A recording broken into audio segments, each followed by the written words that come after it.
1980년대 후반 미국 뉴햄프셔주의 작은 마을 에핑. 이곳은 푸른 언덕과 돌담 같은 멋진 풍경이 어우러진 전형적인 뉴 잉글랜드 시골 마을이었습니다. 이 마을에서 가장 존경받는 이는 빌이라는 남성이었습니다. 전쟁 참전 용사이자 메디컬 닥터였던 그는 마을의 정신적 지주 같은 존재였죠. 그는 늘 사람들에게 최소한의 비용만 받고 진료를 했고 돈 없는 환자에게는 아예 돈을 받지 않기도 했습니다. 동네 아이들을 위해 주말마다 말을 끌고 나와 마차를 태워주기도 했다고 합니다. 어른들에게는 든든한 의사, 아이들에게는 마을의 할아버지 같은 존재, 그게 바로 빌이었습니다. 그러나 그의 마음속에는 늘 한 가지 공허함이 자리 잡고 있었습니다. 첫 아내와 이혼, 두 번째 아내와 사별한 뒤 그는 외로움 속에 살아가고 있었거든요. 마을 사람들은 빌이 다시는 동반자를 찾지 못할 것이라 생각했지만 그는 운명처럼 한 여성과 만나게 됐습니다. 하지만 그는 몰랐을 것입니다. 자신이 농장으로 불러들인 게 그런 악마일 줄은 말이죠.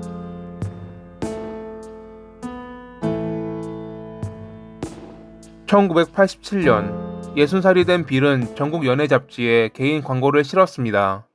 농장에서 나와 함께할 여성을 찾습니다. 그리고 얼마 지나지 않아 그의 눈길을 사로잡는 편지 한 통이 도착했습니다.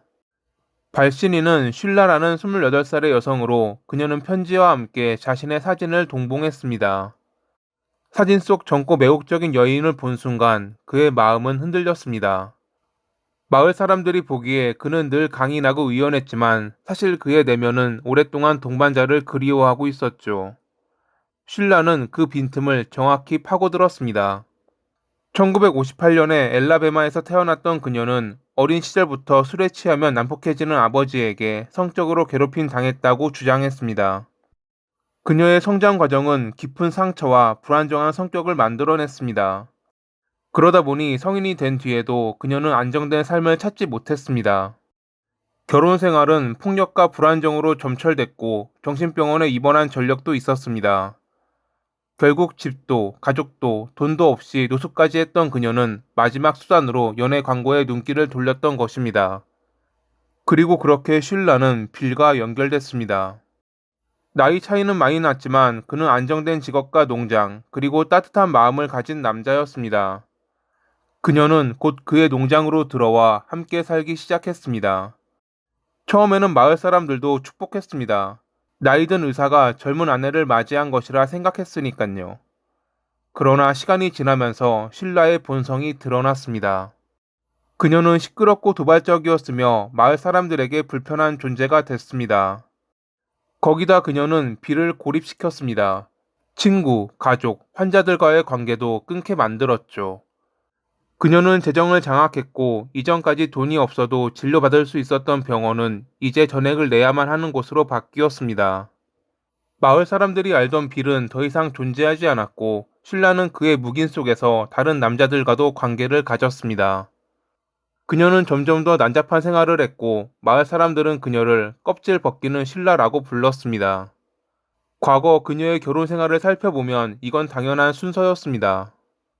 그녀는 자메이카 출신의 남성과 결혼했다가 이혼했고 그 뒤 결혼한 제임스라는 남성과 폭력적인 동거 생활을 했던 전적이 있었습니다. 그녀는 그를 가위로 공격하고 총으로 위협했으며 심지어 바비큐 도구로 얼굴을 때려 치아를 부러뜨리기도 했습니다. 그것과 더불어 상대를 성애자라고 몰아붙이며 끝없는 심리전을 벌였습니다. 이것은 단순한 비난이 아니라 남성들을 완전히 장악하고 조종하기 위한 수단이었던 것일지도 모릅니다. 같은 방식으로 빌 역시 그녀에게 조종당했다고 훗날 마을 주민들은 주장했습니다. 2000년 12월, 빌은 갑자기 쓰러졌습니다. 얼굴이 녹색으로 변할 정도로 심각해 보였지만 병원에는 가지 않았고 결국 며칠 뒤 사망하고 말았죠. 그의 사인은 심장마비라 발표됐고 사실혼 관계였던 신라의 강력한 주장으로 그는 화장됐습니다. 빌에게는 성인 자녀가 있었지만 신라가 거의 모든 재산을 상속받으며 마을에서 가장 부유한 여성이 됐습니다. 그로부터 얼마 뒤 신라는 노숙자 쉼터에서 만났던 35살의 마이클이라는 남성에게 일자리를 주겠다며 농장으로 불렀습니다. 지적 장애가 있던 그는 일자리를 구하기 힘들었기에 그녀의 제안은 꽤 달콤했을 것입니다. 하지만 농장에서 기다리고 있던 것은 새로운 삶이 아니라 끝없는 괴롭힘이었습니다. 쉴라는 마이클을 여러 추악한 말들로 괴롭혔습니다. 너 성애자지. 개랑도 한 적 있고. 더러운. 나중에 증거로 제출된 녹음기에 담긴 그의 목소리는 힘없이 네라고 대답하는 것뿐이었습니다. 2005년 마이클은 흔적도 없이 사라졌습니다. 쉴라는 당국에 그는 더 이상 이곳에 살지 않는다라고 주장했고 아무도 그의 행방을 알지 못했습니다. 그가 노숙자였기에 경찰도 크게 신경 쓰지 않았을 것이고요. 2006년 쉴라는 신문에 일할 사람을 구한다는 광고를 냈고 그걸 본 켄이라는 남성이 그녀에게 연락합니다. 그는 24살이었지만 정신 연령이 12살 수준이었고 이는 그녀가 바라던 조건 중 하나였습니다. 그녀는 그를 단숨에 농장으로 끌어들였습니다. 그리고 며칠 만에 집을 떠난 케니는 가족들에게 돌아오지 않았죠. 어머니가 농장으로 전화했지만 처음 몇 번만 받을 뿐 그 뒤로는 통신 문제로 연결이 잘 되지 않았습니다. 쉴라의 집에서 거주하며 일하던 케니는 점점 더 이상한 모습으로 변해갔습니다. 월마트에서 목격된 그는 얼굴과 몸에 상처투성이었고 피부는 녹색으로 변해 있었습니다. 며칠 뒤에는 휠체어에 앉아 거의 움직이지 못했습니다. 연락이 끊긴 아들이 걱정된 그의 어머니의 신고로 경찰이 쉴라의 집을 찾아가기도 했지만 개입하지는 못했습니다. 그저 성인 남성이 스스로 선택한 일이라 여겼기 때문이죠. 그런데 경찰이 방문하고 얼마 뒤인 2006년 3월 17일, 케니는 완전히 자취를 감췄습니다. 어머니의 실종 신고로 다시 한번 경찰이 쉴라의 집을 방문했는데 그녀는 케니가 더 이상 농장에 살지 않는다라고 주장했습니다. 그가 일을 그만두고 집으로 간다며 떠났다는 그녀의 주장에 경찰은 정신 연령이 낮았던 그가 쉴라의 말처럼 일에 지쳐 집으로 돌아가려 했고 그러다 길을 잃어 헤매고 있을 거라고 생각했습니다. 케니의 어머니는 전단을 붙이고 여러모로 그를 찾기 위해 노력했지만 끝내 그는 발견되지 않았죠. 그로부터 일주일 뒤 새벽, 경찰서로 이상한 전화가 걸려왔습니다. 녹음된 테이프를 재생한 듯한 느낌의 남녀 목소리가 들려왔는데 잘 들어보니 쉴라와 케니가 분명했습니다. 거기서 케니는 넌 성애자지? 라는 그녀의 질문에 네 라고 대답하고 있었습니다. 마지막에는 의식을 잃는 듯한 소리까지 담겨 있었죠. 경찰은 곧 쉴라의 집으로 갔고 앞마당에 있는 불에 탄 화덕에서 뼈를 발견했습니다.